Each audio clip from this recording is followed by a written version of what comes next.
Good afternoon, ladies and gentlemen. Thank you very much for joining us today for this important discussion. On behalf of the European Parliament Intergroup on Climate Change, Biodiversity and Sustainable Development, I'm delighted to welcome you all today to this important event focusing on the pressing issues of microplastics, focusing specifically on our marine ecosystems.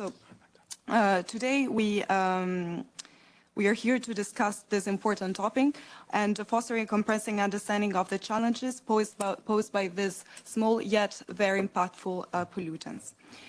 Today we have the chance to have an excellent set of speakers composed by stakeholders from different sectors. We have policymakers, scientists, industry representatives, NGOs, and representatives for international organizations. So thank you all for joining us today. It's also a pleasure to have two excellent co-hosts for this event who play an important role inside the European Parliament Intergroup, but also on the microplastics issues. So we have today Ms. Maria Spyraki, who's the co-chair of the European Parliament Intergroup, and we have Ms. Chabaud, who's the co-chair of the Ocean Governance Working Group inside the European Parliament Intergroup. So thank you both for your active role in the event organization and for taking the lead with the discussion of today. So as moderator of the event, I have some housekeeping rules. So for the audience who is attending in the room, we have a Q&A session allocated towards the end of the event. So please, when we reach that part of the event, feel free to raise your hand and we will try to address as many questions as possible. For those of you attending online, there is a chat box, so feel free to enter your questions there. Please remember to mention the name of the speaker to whom your question is best addressed. And please kindly use the chat box only for asking questions to the speakers. Final important information, the event is recorded and the PowerPoints of the speakers as well as the recording will be made available as of tomorrow on the website of the event. So thank you all for being here today and let's make the discussion begin. So I'll provide the floor now to Ms. Spyraki for her opening remarks. First of all, thank you very much and thank you for waiting. Sometimes days and nights are very intense. We are by the end of this parliamentary period. I would like to thank you all for being here with us in order to discuss this very timely and quite challenging and important topic for our health and the environment. And I think in order to properly trigger our today's discussion, we need to understand, first of all, why microplastics and marine, in our case, are dangerous. Dangerous for our health, dangerous for the environment, dangerous for people's life. Marine microplastics are small fragments of plastic debris that are less than 5 millimeters long, and for that reason, they cannot be found by eye, but they can be found everywhere. They are present in oceans around the world, but unlike larger plastics, which can be seen unleaded, microplastics are harder to find, as I have already said. Microplastics are almost everywhere in the environment, in the oceans and on land, while microplastic pollution has been recently evacuated to 2.4 trillion particles in the ocean surface alone. So the problem is too big, and particularly when it comes to marine organics, it's bigger. What can we do about it? We have a number of policies over the last years trying to tackle the negative impact of constant growing numbers of microplastics in the environment. And allow me to say that since July 2021, when the European Union acted against the plastic pollution with the directive on banning single-use plastics, we make a huge step forward. At the same time, the Commission took a big step towards fighting microplastics by adopting measures that restrict microplastics intentionally added to products under REACH. So we have two significant steps, and it is estimated approximately 42,000 tons of microplastics intentionally added to products released in the EU every day. So the problem is here, the steps have been taken, but they are not enough. Unfortunately, we still have a lot to do. We must enhance our policy and legislative framework with more strict and coherent provision. In this regard, we have a proposal on the table.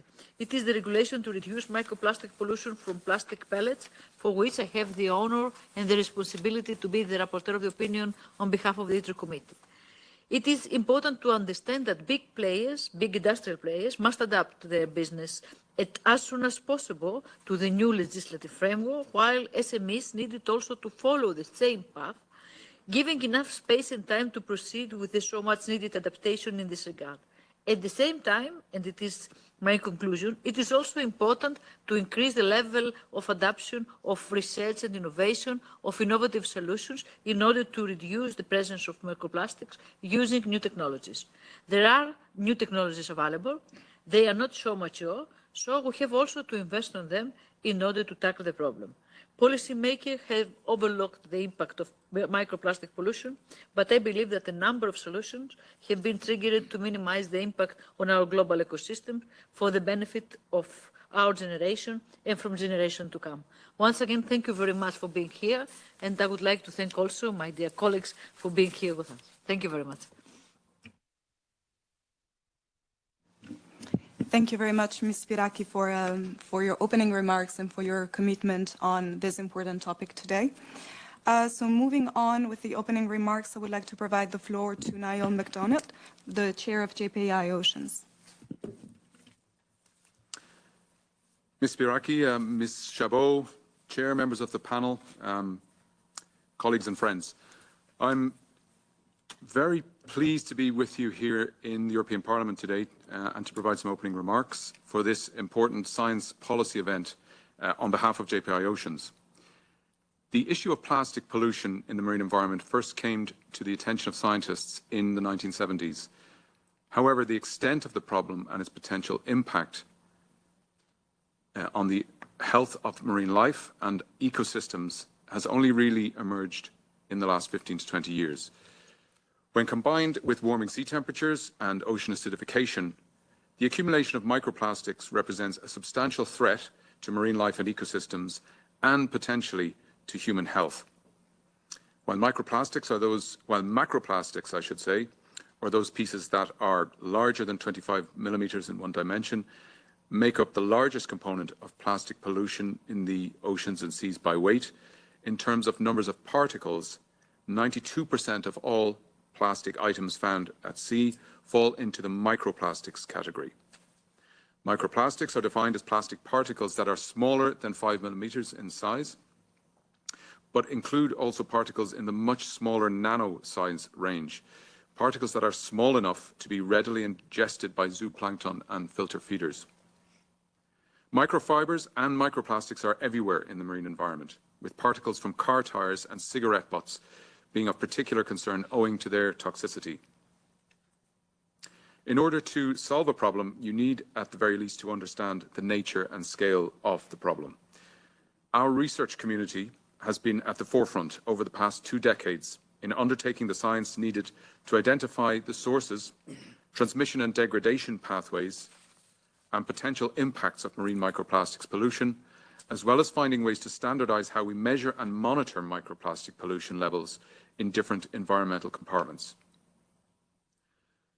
Today, I'm here in my capacity as chair of the Joint Programming Initiative on Healthy and Productive Seas and Oceans. JPI Oceans is a pan-European intergovernmental platform aiming to increase the efficiency and impact of research and innovation for sustainably healthy and productive seas and oceans. Our members are national ministries and funding agencies that develop, fund, and implement national research agendas.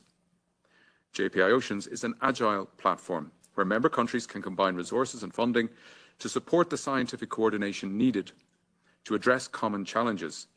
It was a perfect platform to be an early mover in addressing the issue of microplastic pollution in the marine environment. Recognizing the scale of the problem and the significant knowledge gaps that existed, JPI Oceans established a joint action on marine microplastics 10 years ago. Since 2014, 15 EU member states and Brazil have invested 18.2 million euros in public funding to support 10 research projects, 4 of them in phase 1, Ephemari, WeatherMic, Faceman and Plastox, 6 in phase 2, HotMic, Fax, iPlastic, Andromeda, Response and Microplastics. We'll hear more about the second phase of projects from Aaron Beck, here to my left, very shortly. Through the joint action, JPI Oceans has made an essential contribution to improving knowledge about the impact of plastic litter and to providing an important basis for further research and monitoring of the oceans through the development and harmonisation of measurement methods. In September this year, my colleagues and I had the pleasure to host the final meeting of the JPI Oceans Joint Action on Ecological Aspects of Microplastics at the Marine Institute in Galway. The event brought together more than 100 participants from across Europe and further afield to present and discuss the results of almost 10 years of JPI Oceans joint actions on marine microplastics. Now that the action is concluded, it's critically important to ensure that the knowledge generated is communicated actively, particularly to decision makers, but also to industry and to civil society stakeholders. That is why events such as these here in the European Parliament are so valuable. It's important also to recognise the role that Germany has played in leading the JPI Oceans action on microplastics since 2014 over 2 phases of joint calls, and also in raising the issue with the G7 at its summit in Elmau under the German presidency in 2015. The resulting declaration from the G7 science ministers put the issue of microplastics in the marine environment at the top of the political agenda, and also acknowledged the work that JPI Oceans was doing on the topic. The European Union has responded to the threat of plastics pollution in the marine environment with a range of measures, including the EU Plastic Strategy adopted in 2018, which is part of the EU Circular Economy Action Plan, a directive on single-use plastics in 2019, and a target under the Zero Pollution Action Plan to reduce by 30% microplastics released into the environment by 2030. The EU also recognises the importance of research, data and evidence to ensure that measures are targeted and effective, with reducing pollution in Europe's seas as one of the 3 high-level goals of the Horizon Europe mission, restore our ocean and waters by 2030. Let me conclude with 2 messages. Firstly, the role of science and our research community remains critical in putting us on the right path to reducing pollution and achieving ambitious policy goals under the EU Green Deal. The JPI Oceans Joint Action on Microplastics has delivered essential knowledge to inform decision makers and stakeholders on the extent and nature of the problem and to guide progress towards effective solutions. But the job is not done. We will continue to inform effective policy solutions, including contributing to a joint position paper on microlitter, which is being drafted by the Joint Research Centre to identify open issues and actions needed in relation to the Marine Strategy Framework Directive. George Hanke will refer to this in his presentation later as well. We need to continue to invest in research and to fill the extensive data and knowledge gaps in our understanding of the threat of microplastic pollution in our marine environment, not just to marine life and ecosystems, but to human health also. My second closing message is the extensive work showcased here today, undertaken by research teams from across Europe and further afield, was funded entirely from national research budgets. The vast majority of our research investment in Europe is made at national level. JPI Oceans is a proven, long-term and sustainable platform to mobilise close coordination between national science funders and investments to deliver policy-relevant research and knowledge outputs in support of sustainable and healthy oceans. The role of JPI Oceans is as important now as it was when these actions started 10 years ago. We must ensure that this is protected in the future. My sincere thanks to Ms. Chabaud and Ms. Spyraki for hosting this event, to the EP Intergroup on Climate Change, Biodiversity and Sustainable Development and its Secretariat, the EBCD, and to the JPI Oceans Secretariat, notably my colleagues Willem de Moor and Jelle Kanzoria, for the effort in organising this important event. I'm very much looking forward to the presentations and panel discussion. Many thanks for your attention.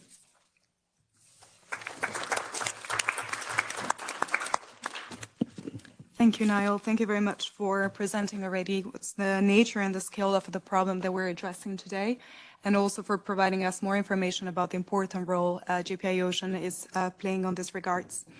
So now we're going to follow up with 2 presentations. So the first one is going to be given by Aaron Beck, who's the coordinator of the JPI Ocean HOTMIC project at GeoMar. So Aaron, I know you have a PowerPoint, so I will just share it for you. Okay. Hopefully this works and you can hear me.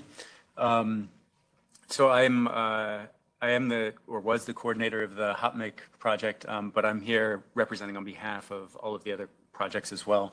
I want to say thank you, first of all, for the invitation to attend the meeting and to get to talk about the work that we've done over the past 3 years. Next slide, please. Right, so as Niall mentioned, these projects were all within the framework of JPI Oceans. So these are international consortia that are brought together and funded. The individual partners are funded by their national funding agencies. And so the new projects in the period 2020 to 2023 build upon 4 initial projects that were looking at standardization of analysis of microplastics and looking at weathering and toxicology of microplastics. And these 6 new projects really looked comprehensively at a range of topics related to microplastics. So this is everything from analysis to quantification of sources, looking at the distribution and transport of these materials in the ocean, looking at weathering, and then also at the toxicology and the interactions with biota. Next, please. So there were 6 projects. This has already been mentioned: Andromeda, FACS, HotMake, iPlastic, Microplastics, and Response.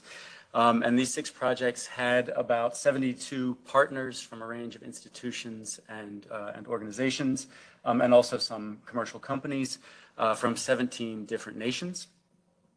Next slide, please. And again, this was really a comprehensive look at microplastics in the ocean. So one of the first things that was really important to do at the outset of these projects was try and improve methods, develop new methods for looking at microplastics in the ocean. Some of this includes comparison of spectroscopic and mass-based methods. So these are 2 different methods that give you different kinds of information about the microplastics. And also trying to do some automation of existing methods. So one of the big problems in microplastic research is actually generating enough data to understand what's happening in the environment. So these automated methods really start getting at collection of larger data sets. There was also development of new methods to look at what we think of as polymer types that haven't been addressed in detail, things like tire wear particles, boat paints, and other coatings. And also chemical additives within the plastic polymers. Some of the outcomes of this were that method harmonization is very challenging. So all of these methods give you different kinds of information about the plastics. And so the methods that you employ really need to be targeted for the kind of question that you want to answer.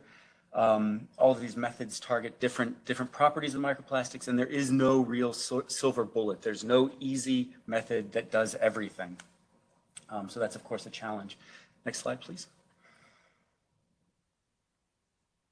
And so then the projects took all of these different methods and employed them really throughout European waters and waters of the Atlantic and Arctic.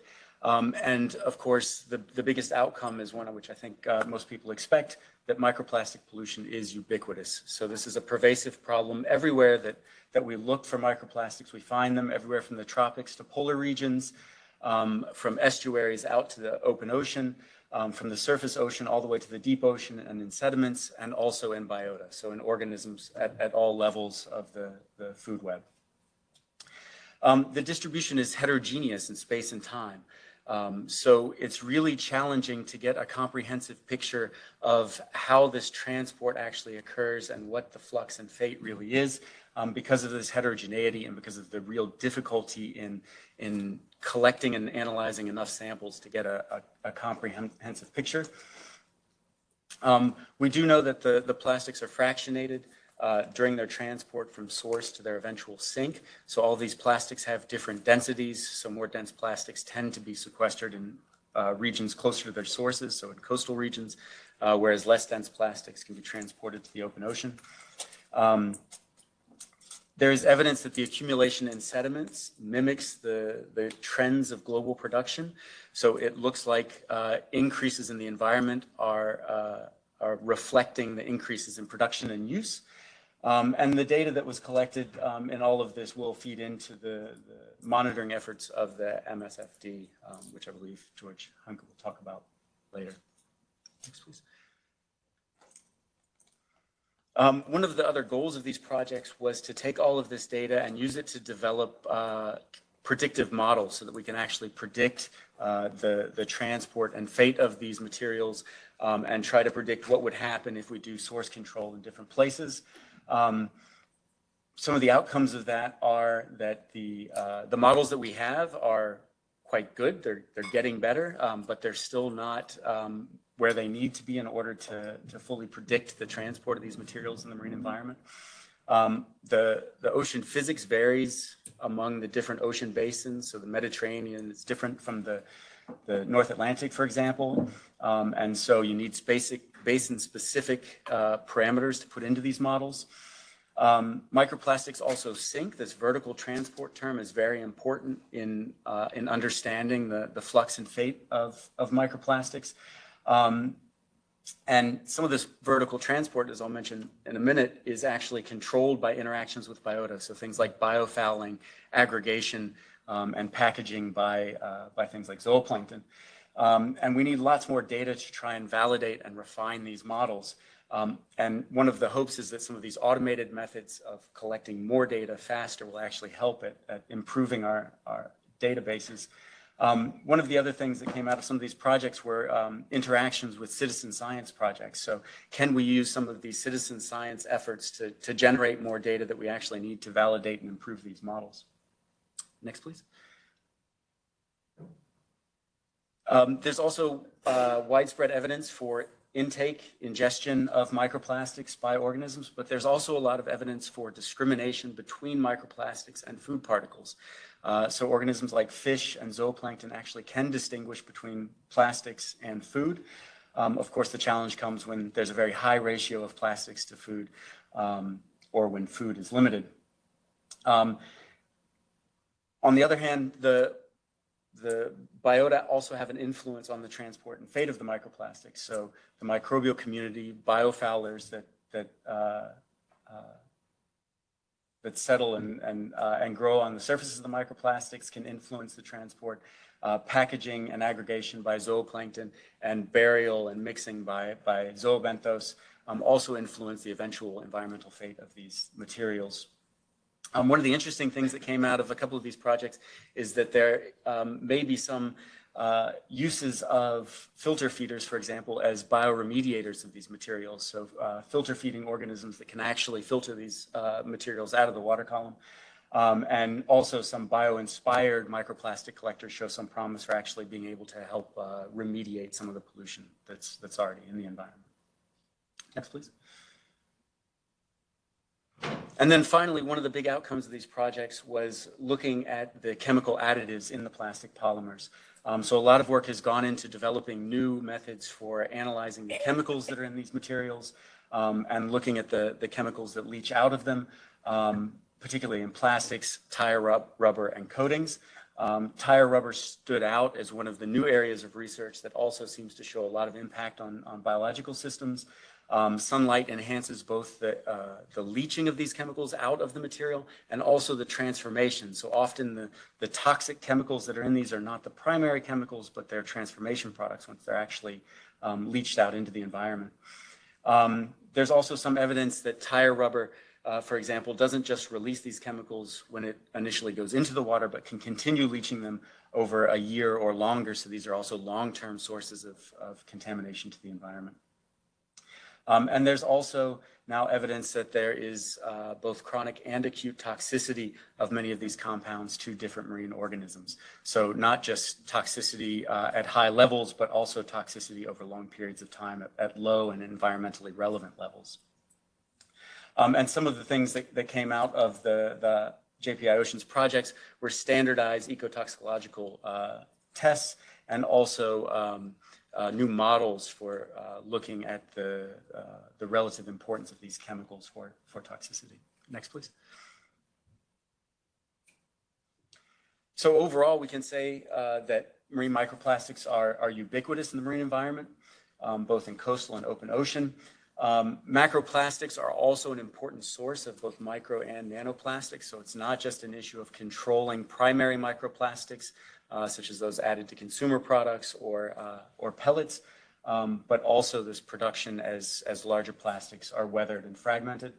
The marine pollution appears to track production and use, which is actually a positive result, because that implies that if we reduce the use of plastics, if we reduce the production, if we improve waste control measures, then we actually can control the impact of this pollution in the ocean.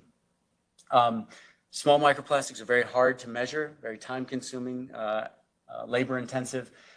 So hopefully method standardization and the improvement in automated methods will really improve our ability to collect data on these components. And chemical additives can be highly toxic. This is really a new area of research that's very important. Even materials like bioplastics, compostable plastics, have many chemical additives in order to get the physical properties that are desired. And those can also be toxic, even though the degradation properties may be desirable.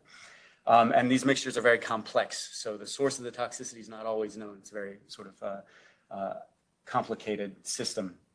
So we need continued source control, of course, further development of these monitoring tools, and then a focus on this chemical toxicity and the importance of these additives. And on that aspect, it will be very important in the future to have close cooperation with industry as these additives are developed and added to new products. Next slide, please. Right, and so I just want to thank again JPI Oceans for coordinating all of these this funding initiative, and all of the national funding agencies for supporting the national partners within the projects. Thank you very much.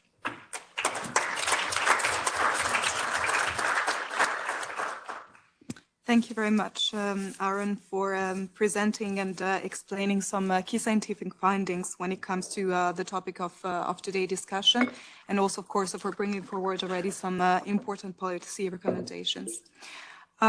So let's move on now to the next presentation, which will be given by George Hank from the European Commission Joint Research Center, who's joining us online.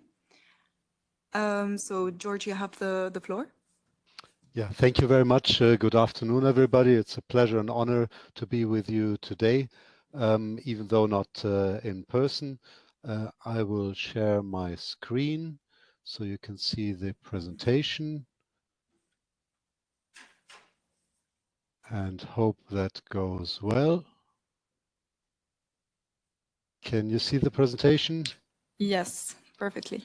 Good, thank you. So I've selected the front picture to depict the fact that microplastic might not be visible, at least not from a distance, but is there in numbers, in great numbers.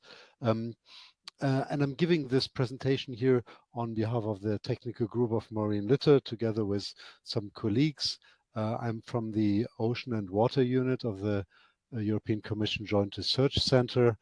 And as a start, I would like to very quickly remind us all of the definitions, or actually the different wordings around microplastic. I will be mainly using the term microlitter because this is according to the definition from 1995, the term which had been selected for the solid material being lost into the environment where it does not belong, and microlitter is actually the small part of it, below 5 millimeter in the longest dimension. So this includes all microplastics, but might also include other materials, and there's no lower size limit.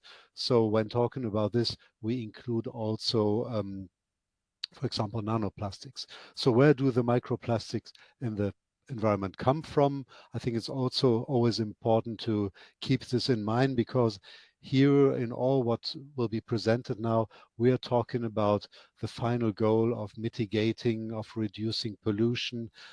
So the basic sources is physical degradation of macro and meso litters of larger pieces in the environment. It's the release of materials that were intentionally added to products and then they're released into the environment, and very important, the abrasion or release from products during their use, for example, from textiles and tires. So it's extremely important to always keep in mind these linkages between the different size classes. Now to the Marine Strategy Framework Directive. I think most of you, or probably all of you, are very familiar with it. It's the environmental pillar of the EU maritime policy, has been established in 2008. It provides across 11 descriptors monitoring, assessment and measures in order to protect the marine environment and to identify if there is good status and if not, to act.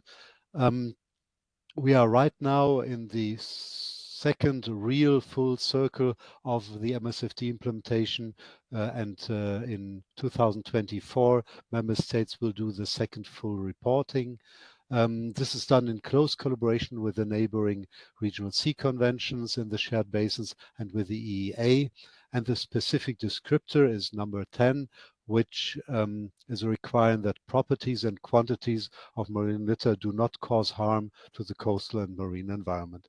And then the further details are specified in a Commission decision from 2017. And for marine litter and microlitter in particular, this denotes to specify monitoring of microlitter in the different environmental matrices as the beach / coastline, the sea surface layer, sediment and biota. And here the assessment of microlitter against agreed threshold values is included, which are still being developed, and mitigation measures against microlitter are the ultimate goal there. And it has already been mentioned, but I wanted to be sure not to miss this, is that there are multiple measures already underway at EU level and also at other levels, which are all fighting marine microlitter. So this is in particular very recently the restriction regarding the release of intentionally added microplastics, but also the measures on single-use plastics and related to fishing gear, but also the provisions on the ship-based sources of litter, for on port reception facilities are very important there. Now to the organization under the Marine Strategy Framework Directive. We have a technical group which is actually providing a forum for discussion. So there are all EU member states, there are the regional sea conventions, other European Commission colleagues, the EEA, EMSA, and in addition ad hoc experts.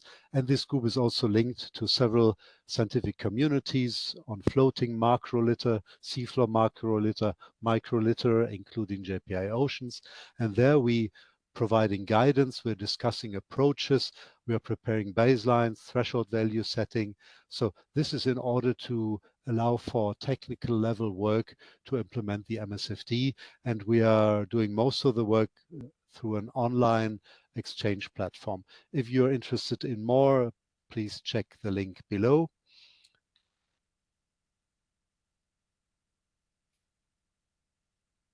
And the first work we have been doing there quite a number of years ago was actually to prepare guidance for the monitoring of marine litter, because it had been recognized early on that there was need for harmonized methodologies.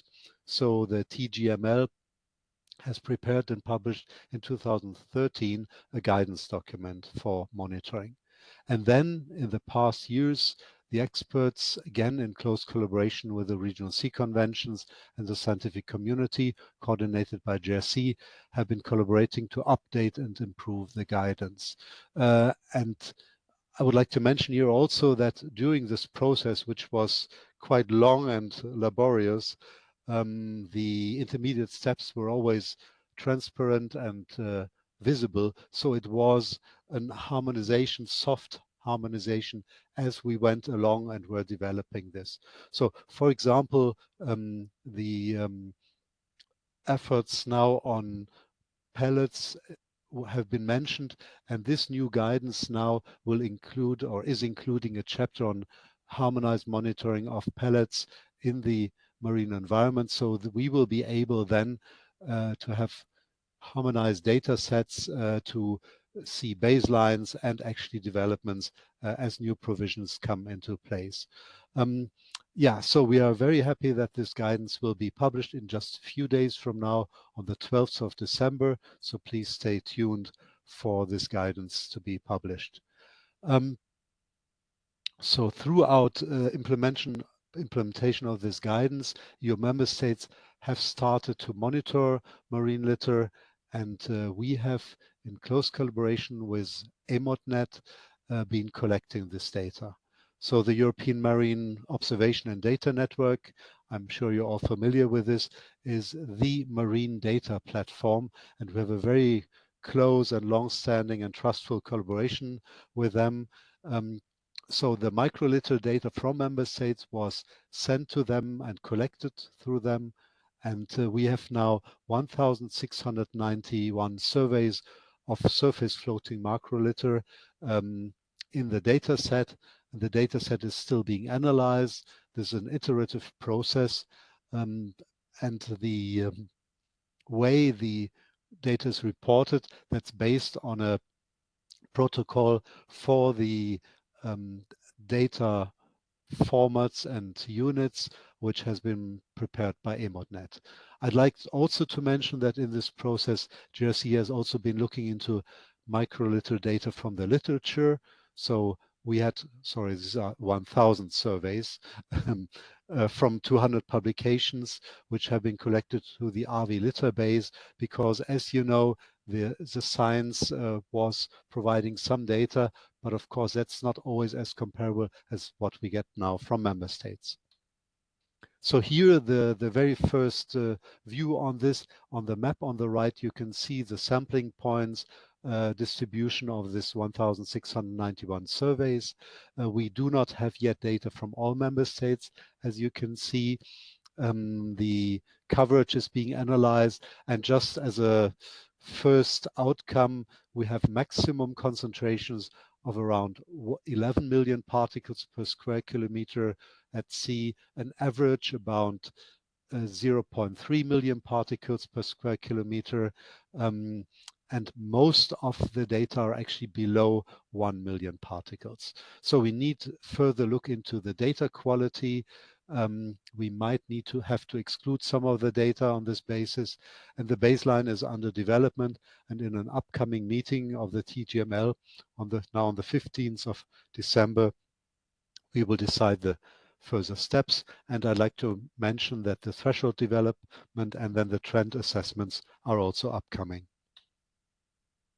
Now I would like to briefly mention the impact the EU work has on a larger scale, the global dimension, and indeed this global treaty on plastic pollution following up to UNEA 5 has some impact there. The negotiations are ongoing, as the third round has been closed just very recently in Nairobi, and Europe is showing up there as a key player in the planning of upstream measures, but also in terms of monitoring methodologies.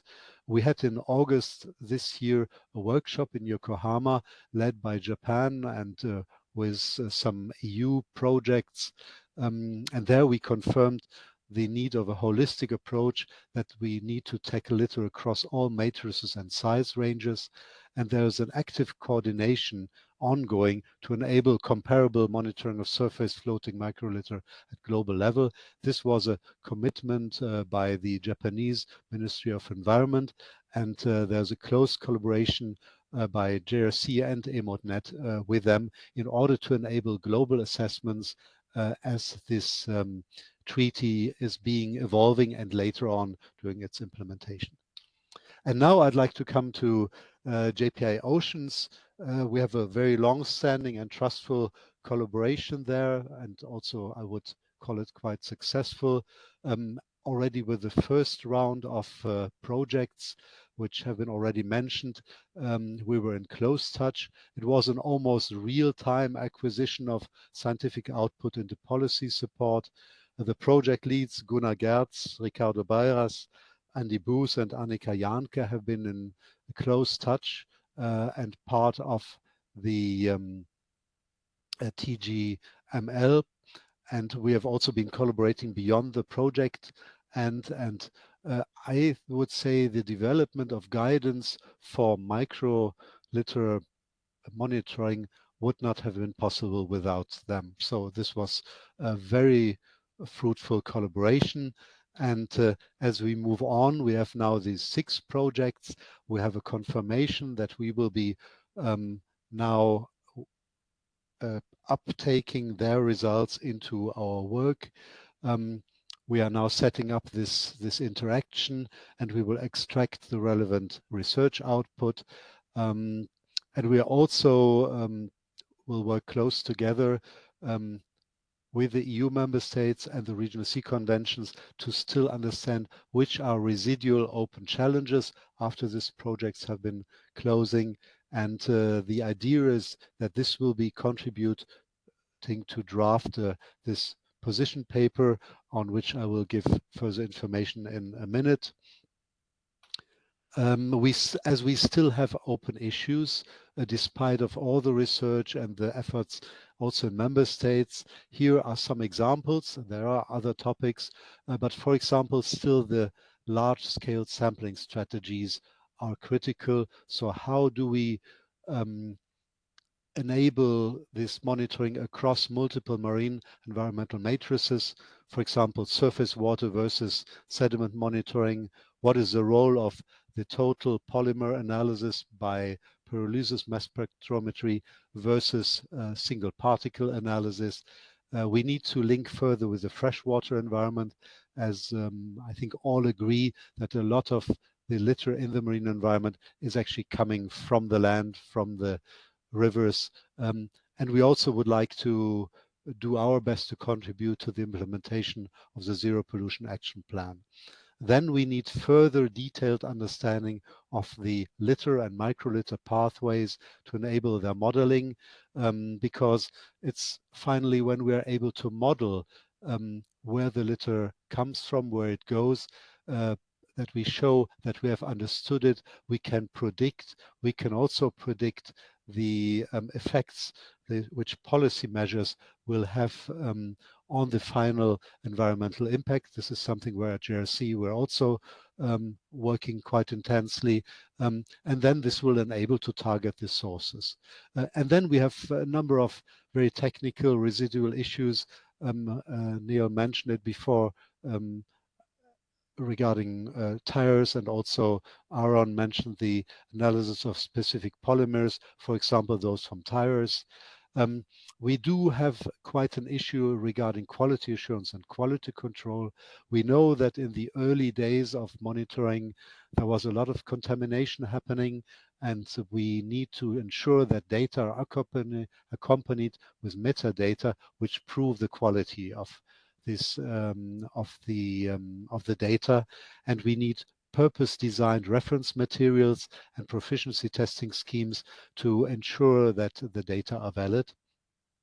And we need to further develop now the approaches to set threshold values where the precautionary principle will be very important. And then I'll close with a few words on this position paper. It's from the marine side, from the MSFE technical group on marine litter, the tool in order to find out where we are, which are the open issues, and to close, hopefully, many of them. We will now close the drafting of the outline. We will confirm with the TGML members, which are about 120 by now, who will actively contribute, and then we will start the drafting process, potentially with workshops and meetings if needed.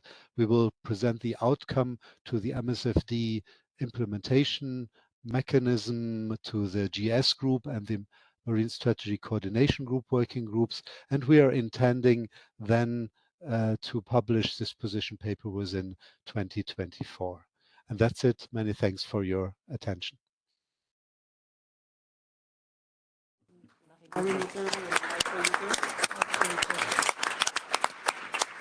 Thank you very much, George, for this comprehensive presentation, and thank you for giving us an overview of the frameworks that are already out there with some concrete examples, and also for touching upon the global dimension, which is something we're going to discuss later on in the discussion. So we are now finished with the presentation part of the event, and we're now moving to the panel discussion. So I would like to present you the panelists that we have joining us today. We have here in the room Emmanuel Maire, Head of Unit on Circular Economy, Sustainable Production and Consumption, B1 at DG Environment at the European Commission. We have Camilla Carnet, at Microplastic Technical Manager at Plastics Europe. We have Frédéric Mongaudin, Senior Marine Litter Policy Officer at CISAT-RISC. We have Janil Moldalieva, Policy Officer at the United Nations Environment Programme. And joining us online, we have Stéphane Izoard, Head of Group Ocean Sustainable Blue Economy at EEA, European Environmental Agency. So thank you all for being here today. And as we heard two excellent presentation, I would like to ask you if you have any comments and thoughts about what has been said so far. And I would just follow the list that we have in the agenda. So Emmanuel, you have the floor. Thank you. You mean in relation to the presentations we have seen? Yes, I think that the issue of monitoring litter is absolutely critical. And what we have seen, thanks to GPI Oceans and also through the Joint Research Center, is the pollution at the ocean level.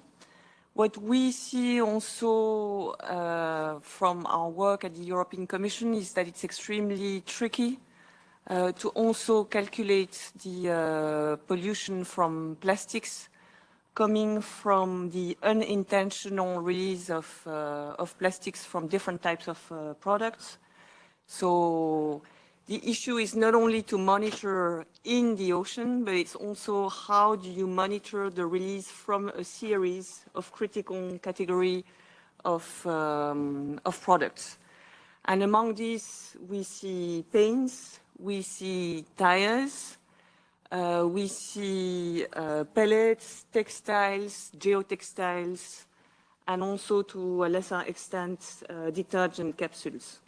So I think that when we think about monitoring and monitoring globally, it's not only in the environment, but it is also, all the test methods that you need to calculate what are the releases from different products and how, on that basis, you can set standards to ban certain products from the European Union market and possibly elsewhere. So complex tasks, but we need also to connect the dots between the pollution in the environment and the pollution coming from certain categories of products. Thank you very much. Camilla? Yes, from the side of the plastic producers, we acknowledge that microplastics are ubiquitous and they have been found in many different environments, particularly the marine environment, but as we saw, nearly all environments. And we are monitoring and we are looking at the projects that are working in the landscape, both at European level, but also at national and regional level, publicly funded projects, but also industry funded projects. And we look forward to have data on which to effectively build up risk assessment frameworks and then mitigation measures that can help tackle this problem. Thank you. Frédéric? Yes, thank you. What triggered me first in this presentation was the word toxicity, because very often when we discuss plastic pollution and microplastic pollution, we do not hear anything about the additives and chemicals that are sitting in those plastic products. And there are small cocktails of chemicals, so depending on the product, it would be highly toxic to a specific species or not.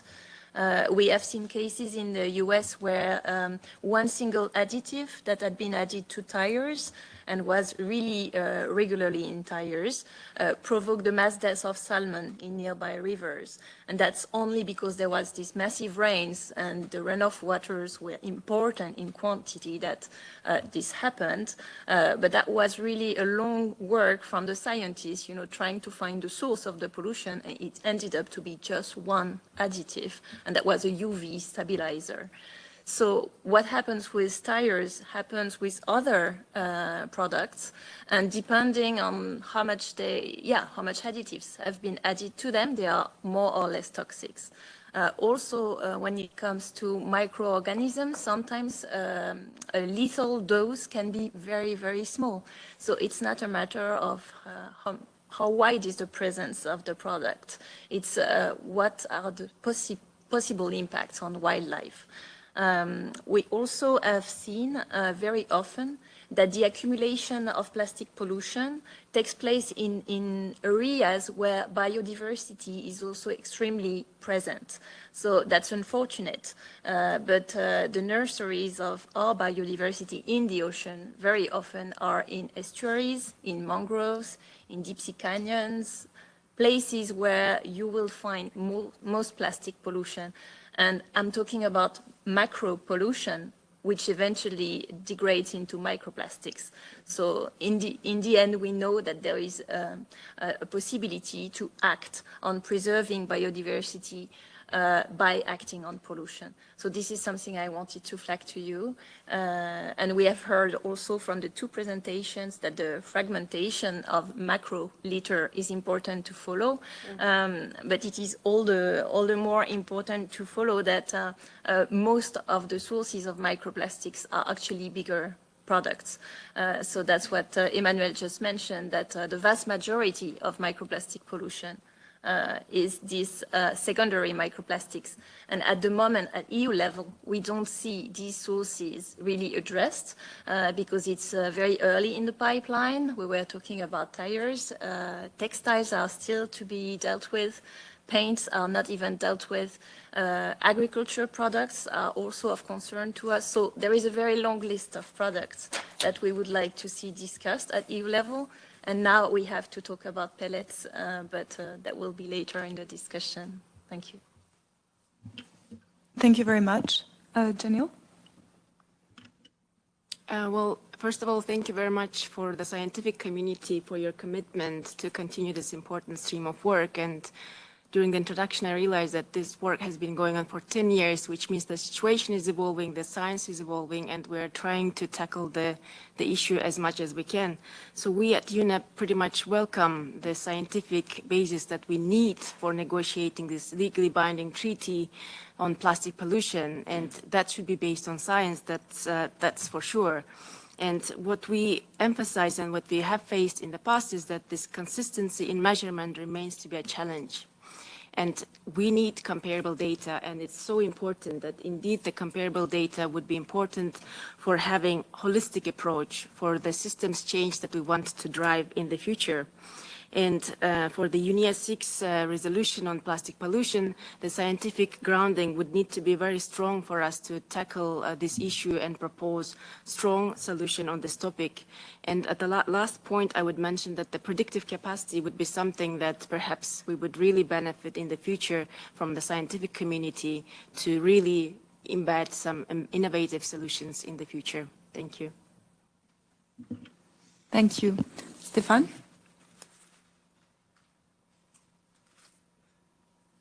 Who's joining us online? Yeah. Yes, thank you very much for the question. I hope you can hear me. In relation to your question, I think I want to reflect that, of course, the research activities and activities like GPI are very important to the work the EA, the European Environment Agency, is doing.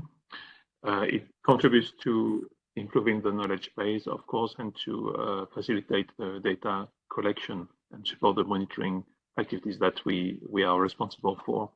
I want to highlight a few things here. I think what is really important, and that was mentioned as well by Gail previously, is the work under the MSFD with countries, member states. That's very important to make sure that there is a transfer from the academic and research phase towards activities of member states which are implementing the EU legislation. So I want to acknowledge and also reflect positively on this.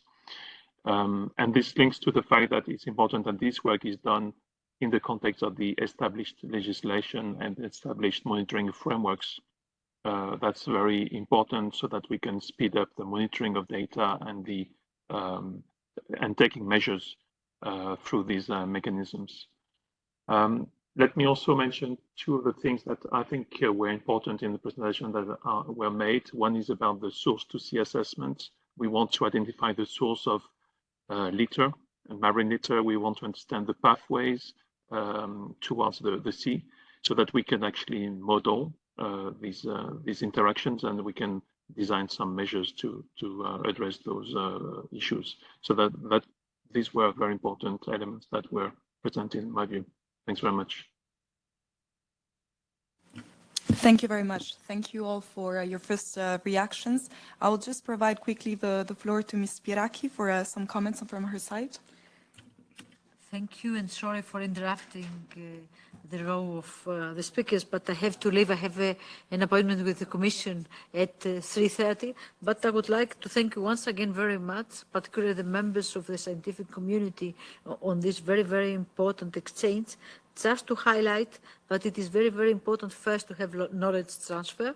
We are lacking of it, my dear colleague, and we need the support of the science in order to have a concrete piece of legislation. Second, we have to have a more holistic approach. It's really true that we are now facing a challenge concerning the pellet microplastic, but it's not the case. The case is first to have data, second to have an holistic approach. How can we reduce this kind of microplastic which is everywhere? And third is how can we find not only the sources, but also the way to reduce the leak of such plastics to not only to the oceans, but also to our everyday life, to the water, to the air. There are microplastics in the clouds, so it is something, but it is everywhere. Once again, thank you very, very much. I think that we had to send a very clear message that we need to go hand by hand with the science, and we need to reinforce such kind of initiatives like the one that we are discussing today. JPI Oceans is one of them, and it is a very best practice we have to follow. Thank you very much, dear Catherine, for having me. And I would like to highlight that Madame Chabaud is a leading person here in terms of tackling marine litter in the oceans. And thank you very much. Sorry for having the Commission 3:30. Sorry. Merci. Thank you very much. Merci beaucoup, Maria.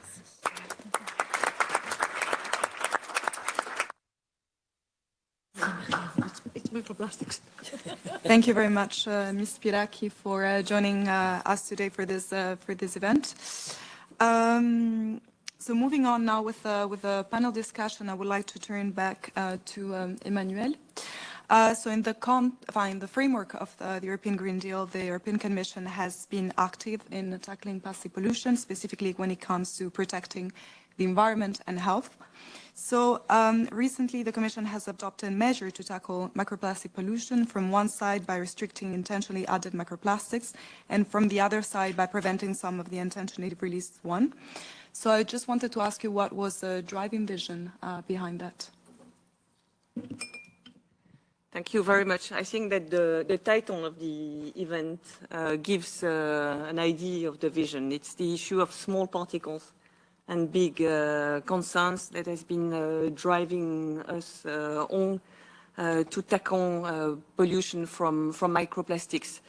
We know the ocean challenge, but we also know that this pollution comes from land, that it is carried to sea by major rivers, and it has been said it accumulated in animals, including seabirds, fish, and shellfish, and are consequently also consumed as food by us.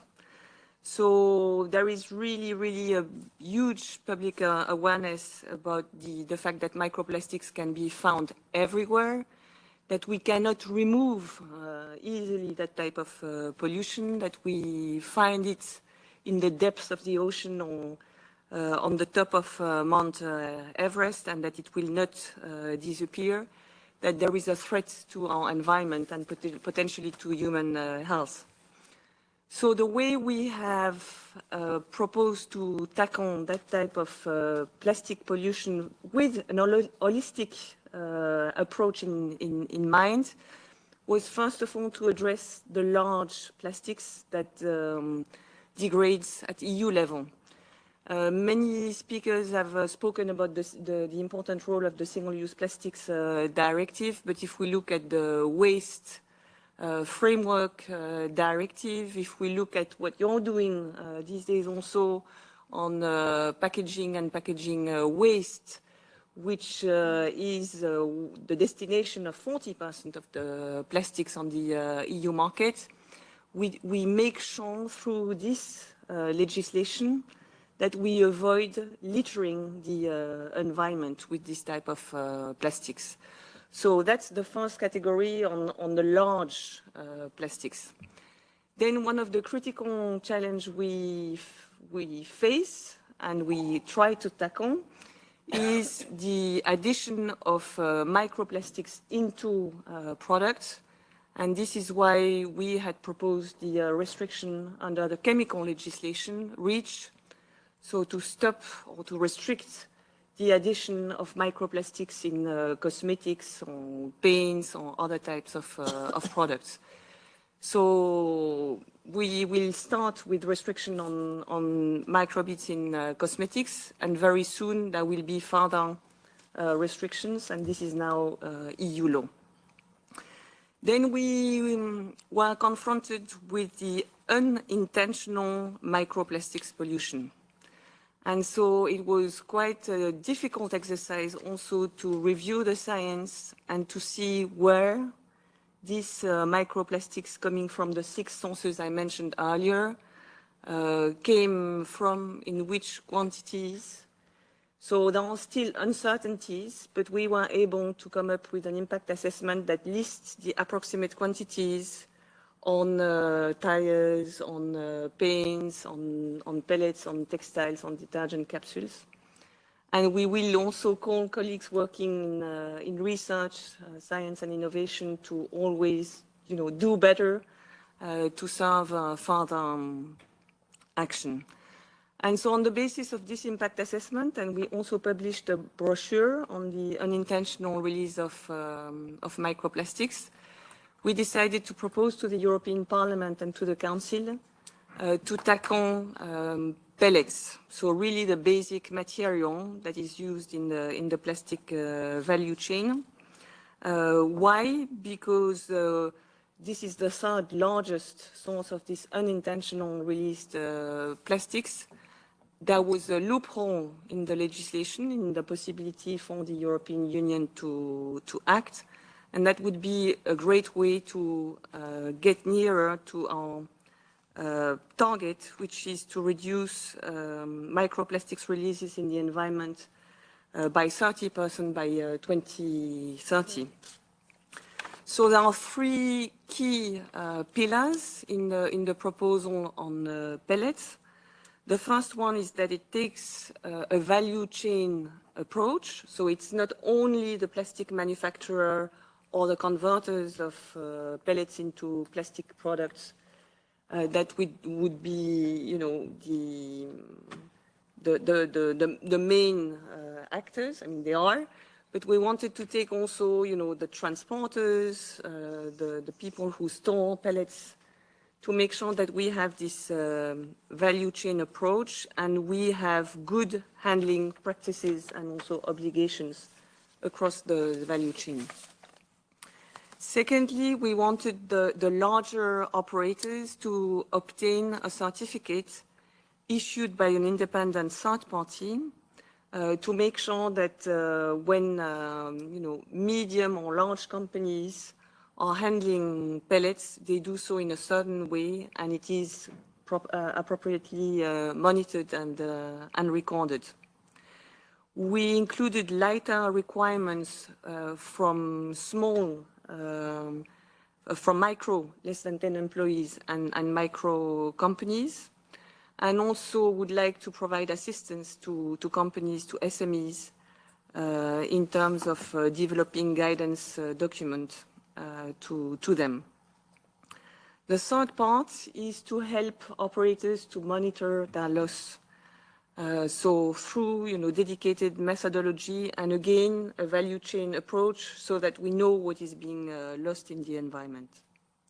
So currently between 52 and 180,000 tons of pellets are released in the environment each year in Europe, due mainly to mishandling through the entire supply chain.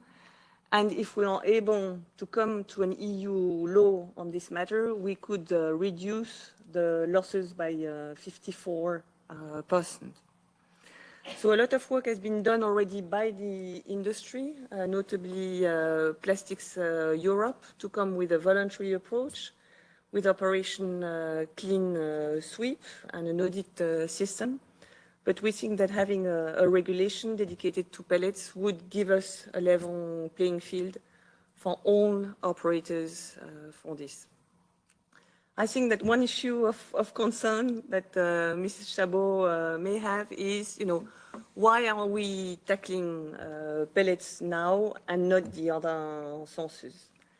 And when we carried out the impact assessment, it was clear that we had a loophole to tackle pellets in terms of EU law, whereas the co-legislators were moving ahead on a number of other sources to give the possibility to act on the other sources. So if we take tires, which is again the second source of microplastics from unintentional release, we have the Euro 7 proposal from the European Commission, which is debated in the Council and in the European Parliament. And there is the possibility there to open the way to then an implementing act that would allow restricting the tires, which releases the most microplastics from the EU market. So there we have in a way an eco-design provision that would allow us to move. Same for textiles with the eco-design for sustainable product regulation. Same for the construction product regulation for the geotextiles. So these large tools of legislative nature are in the making, and they will open the way based on impact assessments to further ban this type of microplastics, which is very difficult to handle. Thank you.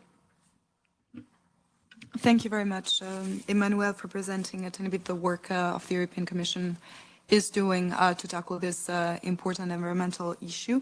And thank you also for mentioning about the work of the industry, which allows me to do a smooth transition to the question for the next speaker, for Camilla. So, of course, the industry has an important role to play when it comes to moving towards a more circular economy. And it can truly has an important role to play when it comes to minimizing the negative effects on the environment. So in your opinion, how important is the role of innovation when it comes to these issues? And do you have any best practices to share with us concerning the work of the industry in this direction? Thank you for the question. So innovation is definitely needed in different environments to effectively deal with the issue of microplastics and including policy innovation. So we have just heard from Emmanuel. Recap of that. Microplastics is a relatively new challenge and data is still being collected and models are still being validated. We just had 2 extensive presentations that showed us that data collection is not complete and that the models are not yet at the state of being able to provide certain answers that we would really need to implement mitigation measures and build risk assessments. So we are content that the Commission is bringing data into this policy discussion, and we really see this as a step towards data-driven policymaking, as Mrs. Spyraki just mentioned before leaving this room. And we are also positive on the unintentional release legislation because we believe they're using specific approaches that are tailored to the mode of entry of the microplastics in the environment, or the sources, if you will, is a better and more efficient solution than building a catch-all framework for all microplastics independently of their source. And we are also, as Emmanuel just mentioned, we are we welcome the fact that the Commission has built the unintentional release legislation on the same foundation where we built the Operation Clean Sweep certification scheme, so the OSPA recommendation on pellet loss prevention. And going back to the data-driven policymaking discussion, we are again looking forward to the different results that will be produced and are being produced by all the various projects, publicly funded projects at European, regional and national level, such as the JPI Oceans projects, and as well for industry initiatives, such as, for example, our own microplastic research project called Bridget. And we are happy to contribute with this project to the discussion. And as well, we think that this project on the long run will enable our members to innovate. And innovation at the same time really needs to be supported by the right policy framework. And in our recently published roadmap, Plastics in Transition, we are detailing the levers that we think have to be implemented for our members to reach the sustainability and circularity goals for 2030 and 2050. So more specifically, considering materials and innovation applied to materials, innovation is really at the core of our industry, and we have been already innovating materials to achieve the circularity and sustainability goals. An example can be projects such as the Holy Grail project, where working with different stakeholders and members of the plastic value chain, materials have been effectively improved with better material separation and also watermarking to improve their recycling.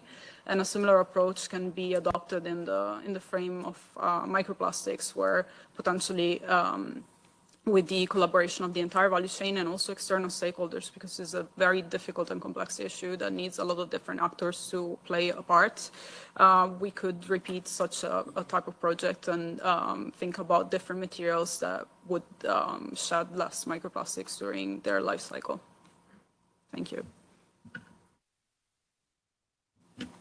Thank you very much, Camilla. Thank you for bringing forward the important role the industry is doing to tackling these issues, and also for providing us some key examples. So moving on now to Frédéric. In the last years, CISA has been very vocal on the issue of microplastics in the marine environment, looking both at the sources and the impacts. So I would like to ask you today if you have any recommendations for policymakers when it comes to this environmental issue. Yes, thank you very much. This is a big challenge of microplastic pollution.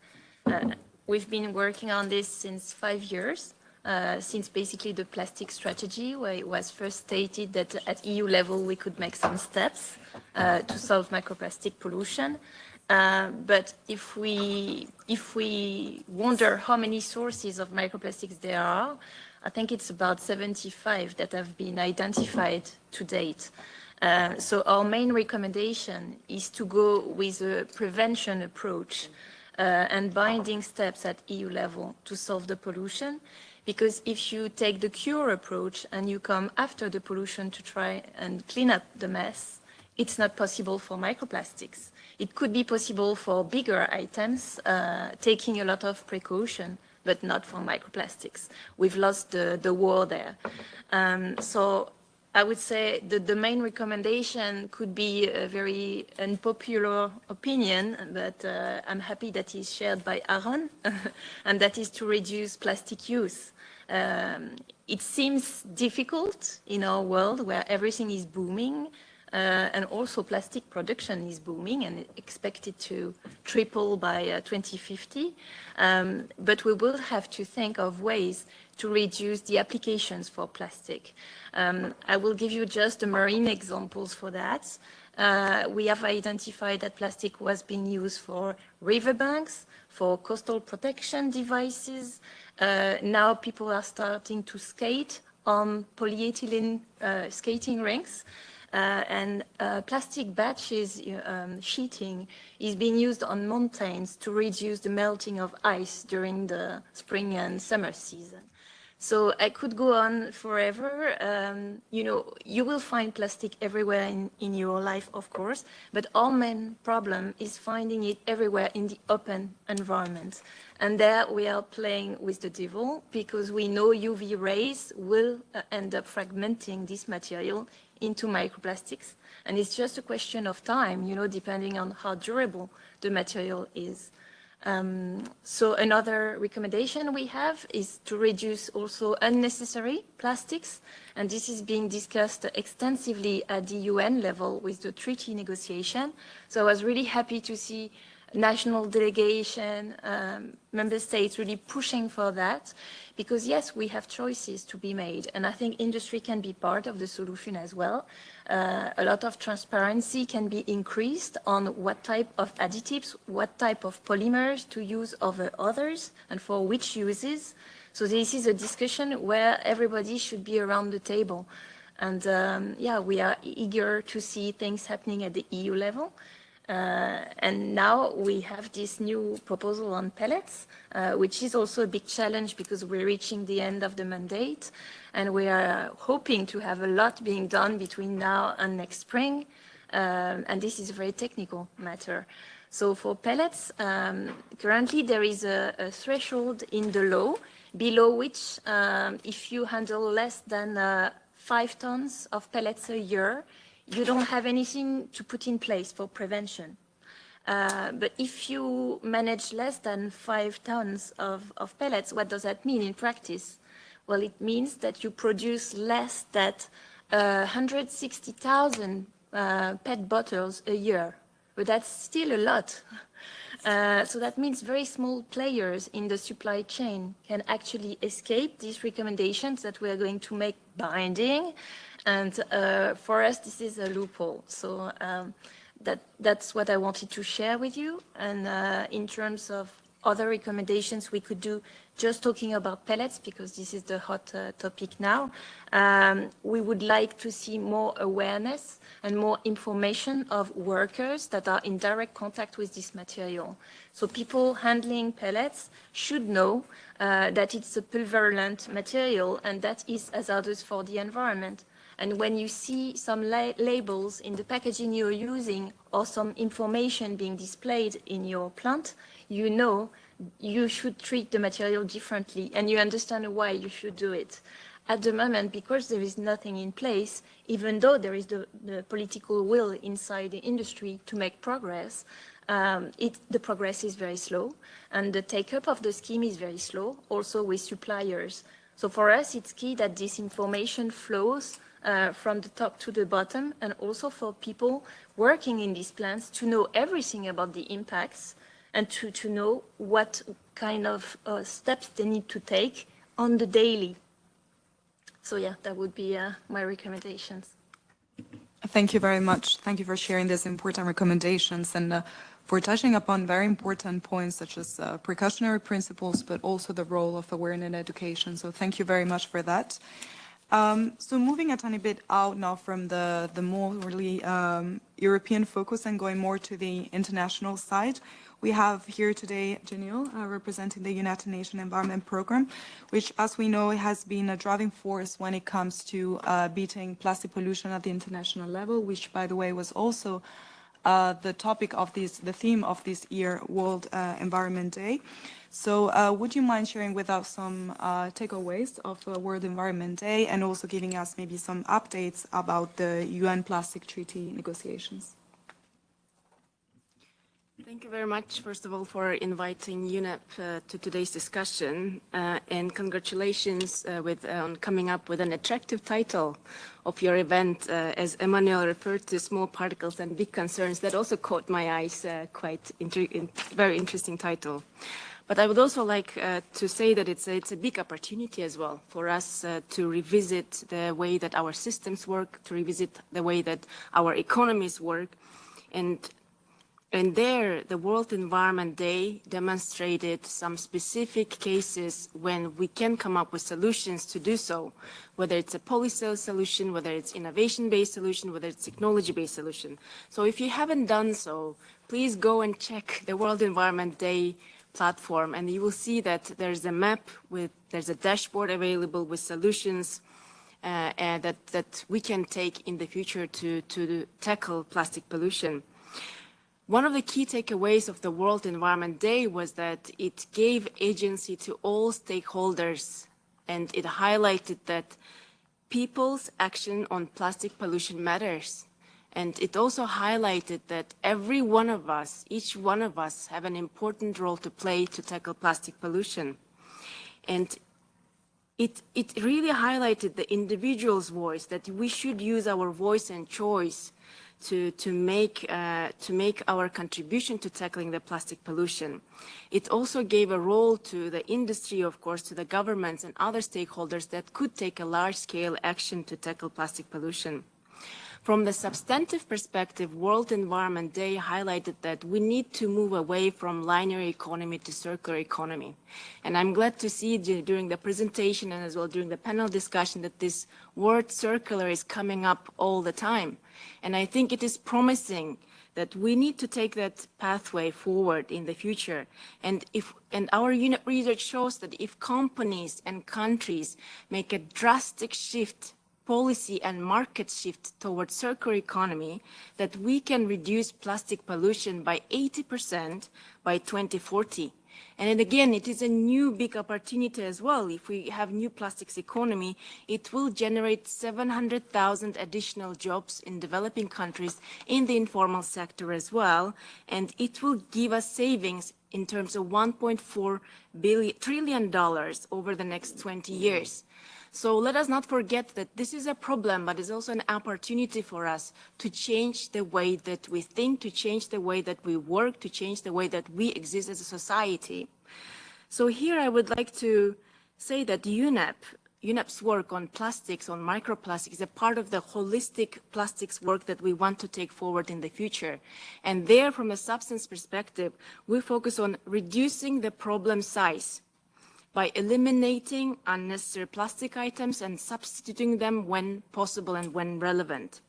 Secondly, we are focusing on circularity by design, so that plastic products are designed to be circular. Thirdly, we are focusing on circularity in practice, so that plastic products are circulated in practice as well. And lastly, the legacy issues, that we are trying to manage plastic waste that cannot be reused or recycled in an environmentally sound manner. UNEP, as an international organization, we work at multiple levels. So it's international level, it's national level, but also the community level. So let me start by giving the examples of our work that at the community level, we are very much inspired by the community actions. And we have a very promising young individual, young champion of Earth for Europe, who's Lefteris Arapakis from Greece, who started working in Greece with 42 ports to stop littering and recovering marine plastic waste with their nets. At the national level, we're working with governments to prepare their national action plans to tackle plastic pollution and marine litter. In 2023, we're working with 18 countries to do so across Africa, Asia Pacific, and Latin America. And at the international level, as some of the panelists and presenters mentioned, that we have this big momentum with the United Nations Environment Assembly resolution that is about to discuss in the future the legally binding treaty on plastic pollution. The discussion just closed, the INC3 we call it, in November in Nairobi, where all the member states, around close to 2,000 delegates gathered from 161 member states with 340 observers to discuss this important matter. They have discussed the zero draft of the legally binding treaty. They compile, and now the next step is that they will be revising all the inputs that they collected in the next discussion that will be taking place in Ottawa, Canada in April 2024. So let us be reminded that this UNEA resolution provides us a key momentum to tackle plastic pollution, because the mandate that we have taken is that it is not only about protecting environment, but it's also about protecting human health. And there I would like to end with the quote from UN Secretary General who mentioned that, let us champion zero waste, let us break out our addiction from plastics, and let us really truly build circular economy. Thank you. Thank you very much, Anil. Thank you for bringing your intervention so many different levels. So going from the international one with the different treaties and the work of UNEP, but also the national one with some example from Greece and the individual voice that we all have. So thank you very much for this important contribution. So now I would like to turn to Stefan, who's joining us online. We know about the great work that the European Environmental Agency in delivering knowledge and data to support the Europeans' environmental and climate goals. So within one of your recent reports, you mentioned that the dirty secrets behind marine littoral in general is that we cause 100% of it, and all of it is preventable. So how can we better fix the microplastic issue, and what action should be taken in this direction? Thank you very much for the questions, and thank you again for having the European Environment Agency in this panel and organizing this event on this very important topic. Indeed, we know human activities are the source of the plastic problem, and as it was mentioned by previous speakers, we all know that all stakeholders actually collectively can take measures to address it, so it can be prevented indeed. At the European Environment Agency, we develop indicators, we develop knowledge EU-wide, and we also support the monitoring of the pollution in the marine environment. This is what we do, and as I mentioned before, we rely on research and scientific work as well. We know that about 85% of the marine litter is constituted of plastic. We know that the occurrence of microplastic is quite high in marine biota. For example, we have statistics for sea turtles in Northeast Atlantic Ocean, which shows that about 70 have ingested microplastic. We also know, when it comes to microplastic, we also know that we found them in blood samples from humans, and that it also been detected in other parts of the body. So the scale of the problem is indeed very, very wide, and it has been also mentioned before by other speakers. What we do at the European Environment Agency is that we look at both the primary sources of microplastic and secondary sources. So when it comes to the primary sources, the paints, the tires, the pellets that have been mentioned before, they are the main release of microplastic in Europe. And we have estimated that it's about 1 million ton released every single year. We have estimated also a trend on microplastic over the last few years, and we can also confirm that this is actually increasing for the last 7-8 years, which is the period that we've been able to make calculations on. I think what is also has been picked up, and which is also important to mention, is the importance of secondary sources. Plastic production and plastic waste generation are growing significantly in Europe, and certainly faster than the economic growth. They constitute about 65% of the plastic waste in Europe. I'm referring now to plastic packaging waste. And of course, they are an important source of microplastic. This plastic waste is significantly mismanaged in Europe, to some extent mismanaged, and we have estimated that 3 million tons of this plastic waste is actually leaked into the environment, and therefore is a source of microplastic in fine. What we do also is to assess the state of the marine environment in a spatial resolution, and when we take into account macro and micro plastic, we can actually also assess that 75% of the marine area in Europe is polluted with plastic. So again, just confirming the extent of the problem. We know that it's a transboundary problem as well. So we are also involved in the international negotiations. We support, from a technical perspective, of course, the talks at the international level when it comes to plastic. Let me say a few specific few specific elements that link closely to what we do at the European Environment Agency and the way we support tackling this problem of plastic and also microplastic. We are in charge of the monitoring assessment of the Zero Pollution Action Plan at EU level, with two targets there, one for reducing plastic litter at sea by 50% by 2030, and also with a specific target of reducing by 30% the amount of microplastics released into the environment. We are responsible for this monitoring assessment. We work closely with the Joint Research Center of the European Commission because they are in charge of the outlook part of this work. We do distance to target assessments, and we are going to publish actually an update in June next year. It's an update of the report we already published for the first time in December 2022.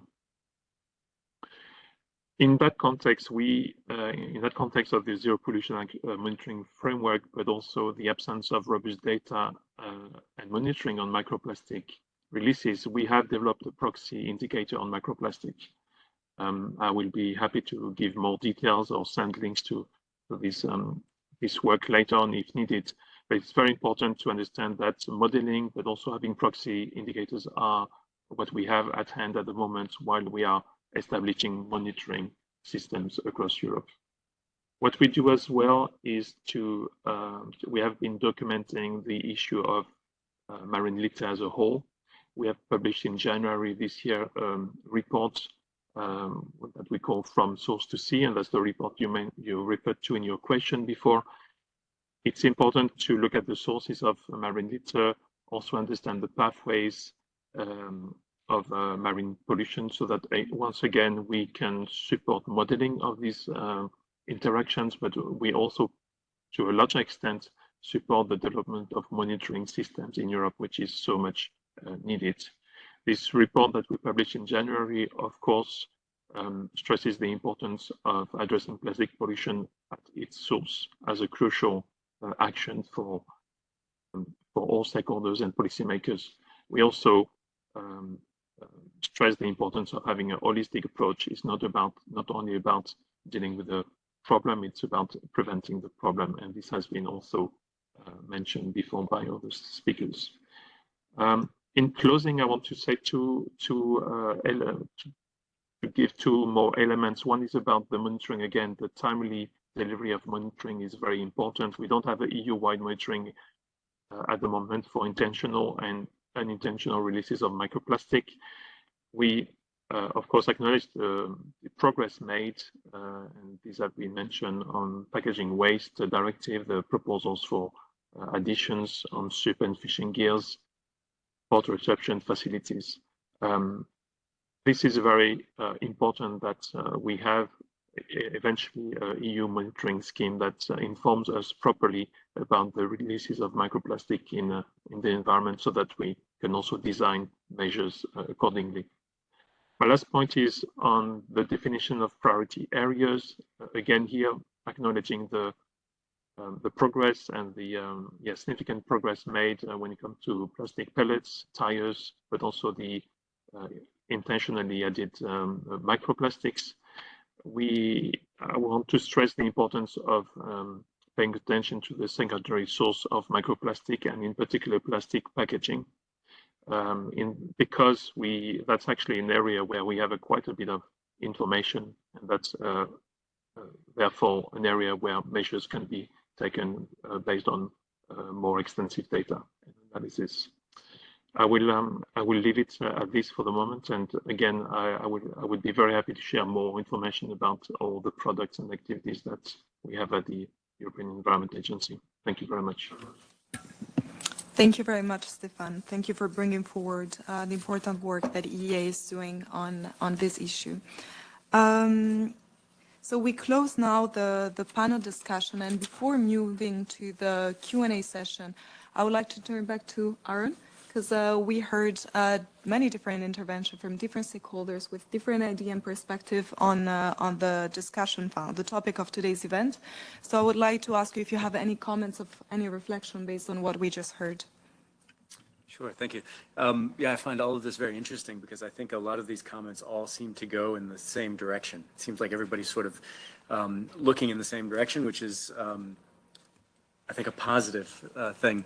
One of the things that really stands out to me is, particularly with the circular economy, I think our perspective about plastics is a little bit, I would say, not realistic because they are so inexpensive and they're so pervasive in our life. And we're really talking about something that is sort of a space age kind of material, and we need to think about it as such and design it so that it is reused or recycled and that the waste is managed properly.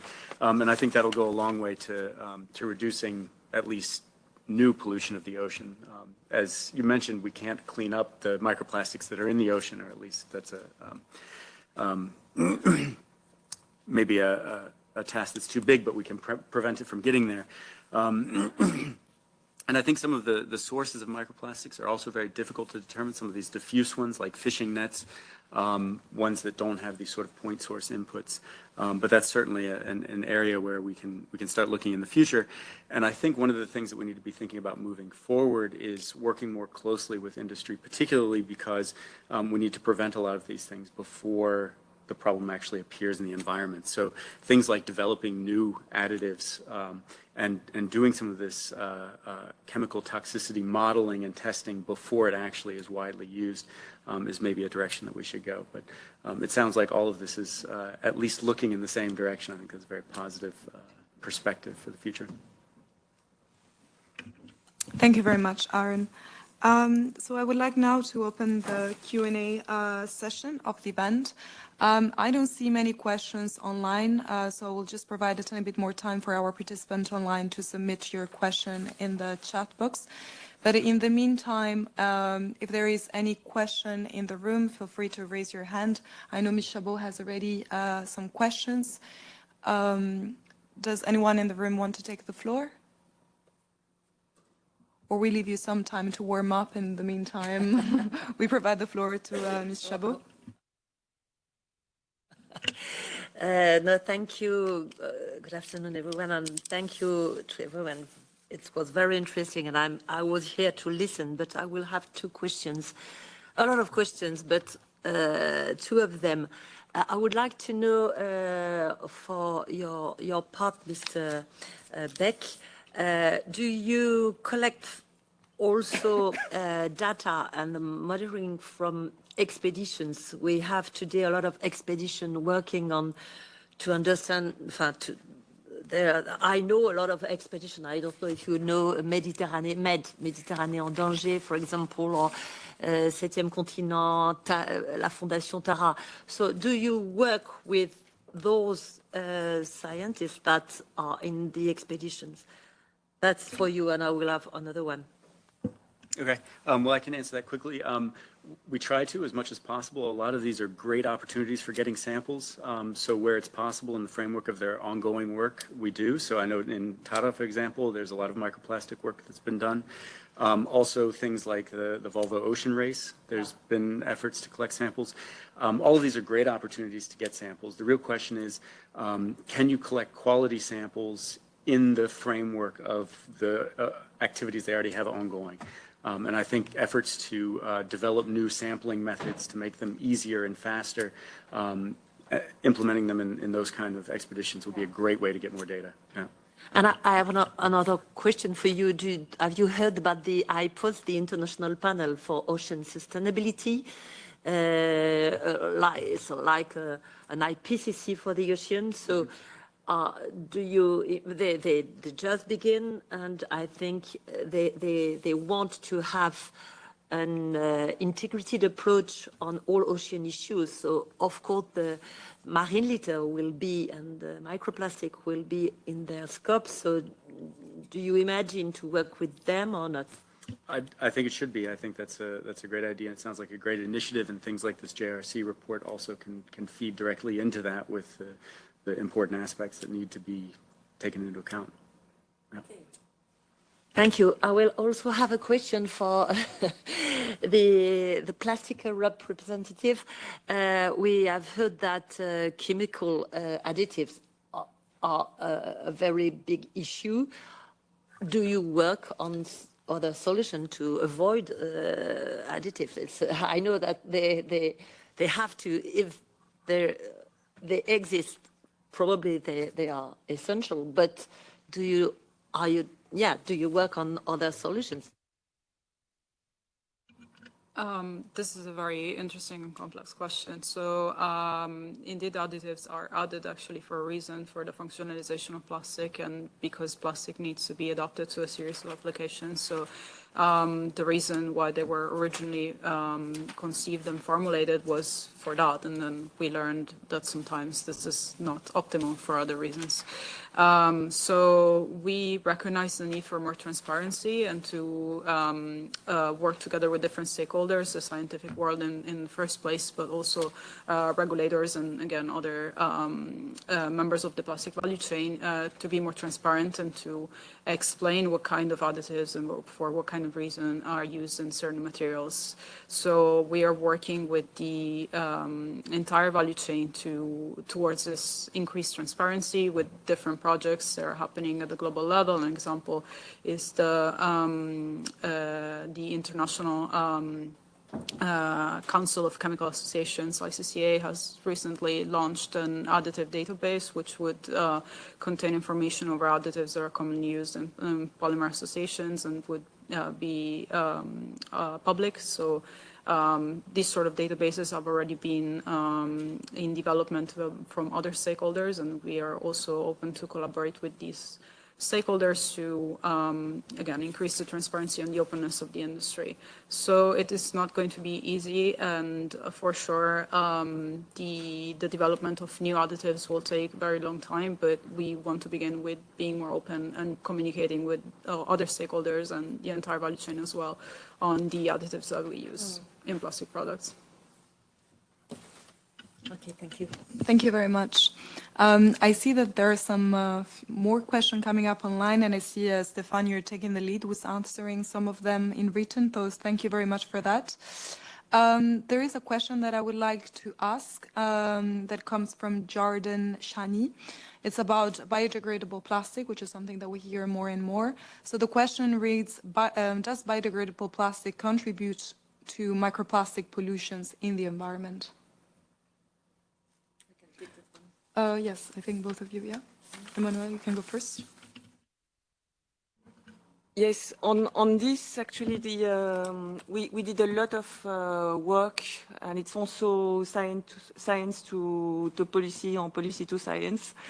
I mean, it was joint work with scientists, because we fear that sometimes the word bioplastics gives a lot of confidence to consumers, but it has very many different realities. So we looked at the bio-based plastics, so not fossil-based, but we also looked at the biodegradability of plastics.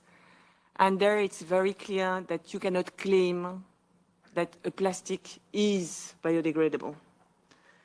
Just like that, because you never know in which environment it biodegrades, and you never know in which conditions, you know, if it's the north of Europe, if it's a salty environment.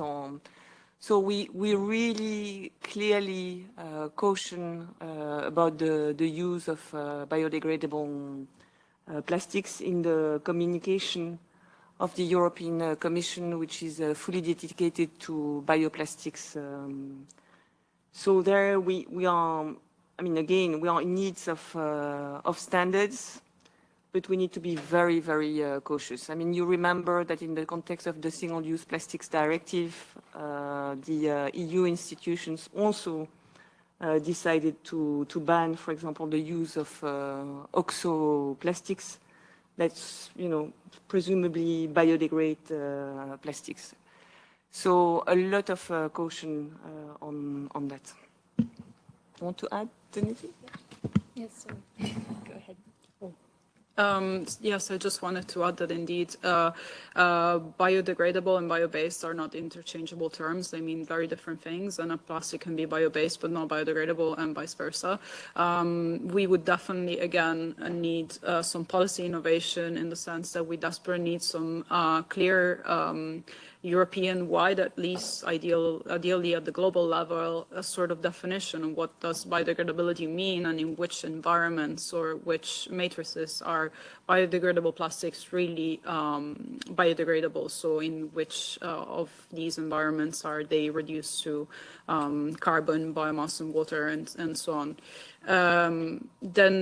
If biodegradable plastics are placed in environments where they are not supposed to be really disposed, so for example, if something that is biodegradable in an industrial composter and would need to be collected is then discarded in the ocean, then there it may degrade way slower or not degrade at all, and then it can contribute to microplastic pollution, which indeed is the reason why it is really urgent to have these standards and to be able to have a common definition of what is really biodegradable, which needs to work together with the waste collection and with the standards for compostability. And so if something is biodegradable, it would need to be disposed appropriately, and there would need to be an infrastructure that collects that material and puts it in the appropriate final place. So for example, an industrial composter.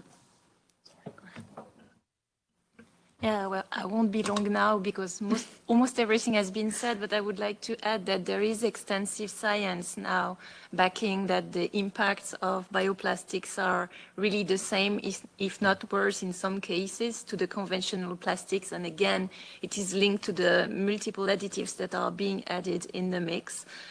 So, of course, for certain uses, we will see solutions coming up that are recommending the use of biodegradable plastics, but that would be for specific uses where they are non-toxic. And that's what I wanted to add.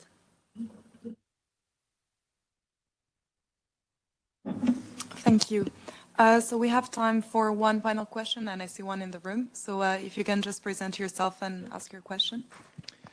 Yes, my name is Pete Vermeers. I'm working for Plastics Europe. I'm the sustainability director. So I'm working together with Camilla Cartoni. And I would just like to come back to the very interesting point and remark of Mrs. Chabaud on the question of the additives. And like Camilla has explained a little bit, the industry is absolutely aware of the need for transparency. And I just would like a little bit to elaborate on that. Myself, I've joined this job 6 months ago. I'm working 25 years for the petrochemical and plastic industry before. And the attention was brought forward on my desk 3 to 6 months ago. And we have been working very hard on this, on how to find solutions and how to tackle this problem. Today, we are on a stage where indeed some industry initiatives are being taken. And one of them is evoked by Camilla, the ICCA, where they will try to set up a kind of a database on all additives that are being used, but also the legacy of additives. Now, what you need to realize is that the additives is a very complex team, because you're not only speaking about additives being added at the polymer stage, but also over the lifetime that can evolve. You have basically substances which, as you know, might evolve. And that's the most difficult part. So the idea is indeed to map, to identify all the additives, also the legacy ones. But afterwards, more important is to apply the whole risk assessment on that. And over time, basically, we do not want to have, or at least replace the toxic additives. That's very clear for the industry. The idea is how to get there at the solutions. Now, the solutions cannot come only from the industry as such. This is an initiative. This is what we've been saying. We were invited on the 26th of May, just ahead of INC2, at an OECD forum. We were joining that with Mrs. Alvarez from UNEP. And that's where clear from the beginning that this is a community effort. This is not just an industry effort. This has to be done jointly with all stakeholders. And so even today, we are looking at all different kinds of initiatives where also Plastics Europe can take part of that. But today as well, I raise the voice to all kind of participants, all kind of stakeholders. Please reach out to us and to see how we can help. and how to find solutions in that respect to come forward with transparency on additives and to find the proper solutions to that.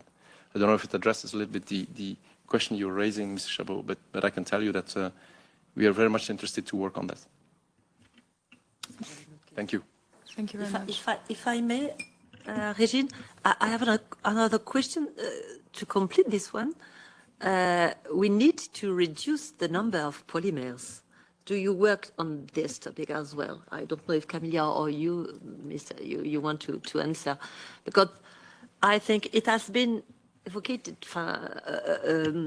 I think during one of the sessions of the plastic treaty negotiations, but I'm also trying to push several amendments on this topic, because if we just take the example of the fishing gears, you know, the nets, Stefan should speak about that. They count something like 50 different types of polymers that constitute the nets. So do you work on this topic?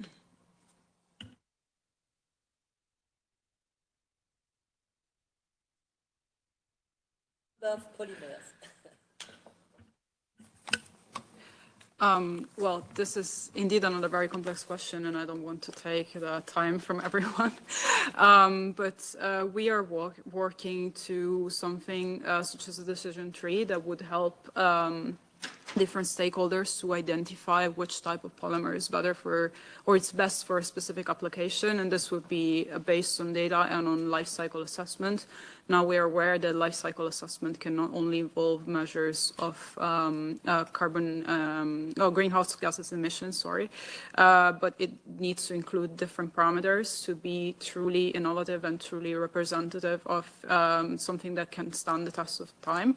So there are novel approaches to LCA that include, for example, different parameters and similar to what is currently in the Eco-Design Directive. One is, for example, the emissions of microplastics during the life cycle. So all of these need to be taken into account in the future. And again, it's very complex and we need to work with different stakeholders and the entire plastic value chain. But this is what we advocate, especially at the Global Plastics Treaty level, to adopt a decision tree based on concrete data from LCA to be able to decide which application and which polymer is best used for certain applications. Thank you very much. I think we need to rush up a tiny bit because the room is booked as of 4:30, so we need to close the discussion. So I'll just provide the floor to Ms. Chabaud for her closing remarks. Yeah, thank you very much. So thank you to all the speakers. Yeah, it was very interesting. And you know, I don't know tonight if the glass is... yeah, in which way we are. But I think we've made a lot of progress since 10 years probably. As you said, we just begin to work on this topic since 10 years. But I saw plastic in the middle of the ocean 30 years ago. So, and it's very working on the topic of the pellets. I've discovered that in 1993 there was a report, an American report on the pellet topics, and they already proposed a lot of solutions to tackle this. The linkage of the pellets. So we have to be we have to move forward.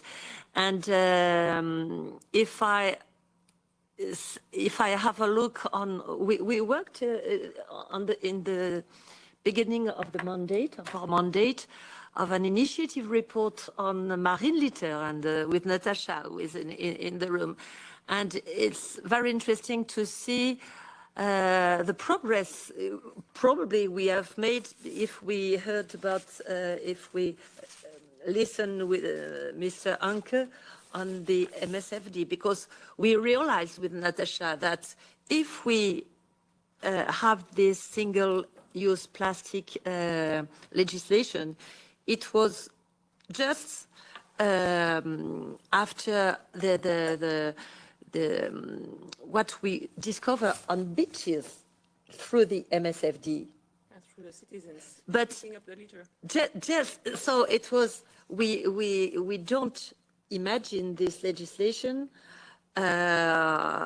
according on the other issue, all the problematic of the marine litter. I mean, you didn't at that time have a look on what the plastic inside on the deep sea waters, etc., etc. So it's very interesting to see that and I think the glass is for a pot empty, because half empty, because we will have a plastic sphere on our planet. So that's why I think we really need what you all proposed, an holistic approach, not only to tackle the problem at the origin, and we have to reduce, of course, the number of polymers, etc. We have to work on the pellets, but we also have to tackle all the other topics. And I speak about, for example, the polystyrene. The polystyrene is probably one of is another one, and is not in the proposal of the Commission. That's why probably we will try to enlarge the scope when we will work on this topic. I'm very happy because I will be the shadow rapporteur for Renew in this topic and this file. And we will probably, I will speak about that after, but just I've heard that we have a question of monitoring, and we will be very interesting to hear about, to see the guidance on MSFD that Mr., if I understood well, yeah, George mentioned. I would like to have just a word on the circular economy, because I've realized, and it's probably a message for UNEP as well, I've realized when we worked on the packaging and packaging waste that, and it's also a message for Plastic Europe, thanks to the circular economy, probably things couldn't change, because if you find solutions to put materials in the circular economy, you won't try to you won't work on reducing the number of polymers, etc., etc. You understand? And I've been very surprising speaking with the industrial, that because of their circular economy, they don't think about reducing. And reducing, as it has been mentioned by César Trisk, is very important as well. So, yeah. And to conclude, not to be too long, just wanted to say that on the file of the pellets, so we will probably, yeah. And there is a question of traceability as well. Traceability on the pellets, and I think we will probably put several amendments of. We will wait for the report of the rapporteur. The report is already written, but we don't know. We will have a discussion on the ENVI committee on the 16th of January. So we will see, but I think we will try to accelerate I think, and everybody has his part to play, even citizens. So I think, as I always say, that the ocean is our common good, our global common. We all are concerned by this topic, and I hope we will we will accelerate in Ottawa, because the last session of the negotiations is not very it wasn't a good one, and I think Europe has to take the lead and to push and to make the balance. We need to gather United States in the coalition. We have a coalition, but why are they not? Aren't they in the coalition? You understand? I think we. Enfin bref. Yeah, many coalitions, but I think we also need to clean the earth, because, as you said, plastic, marine litter and plastic, microplastic are where people are living, in the coastal and estuaries. So we have a lot to do. Merci beaucoup. Thank you.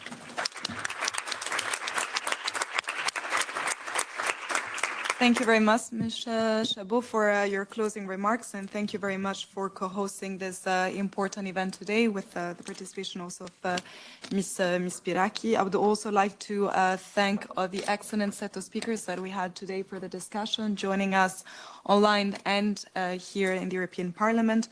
And thank you also for all the attendees. We're finishing almost 25 minutes late, and I see that still a lot of people are still here in the room and connected online. So thank you very much for your dedication to the topic. And last but not least, thank you also to JPI Ocean's colleagues for kindly helping us with the organization of the event. So I think that we have all learned a lot from today's discussions, and we are all leaving the room with much more knowledge on the topic. So I hope this event will be just one of the many to come on this topic. So thank you very much for your time, and I wish you a nice evening. Merci beaucoup. And thank you to our teams. My team is in the room, and thank you to them for the organization, and thank you to the intergroup. Merci beaucoup, Régine.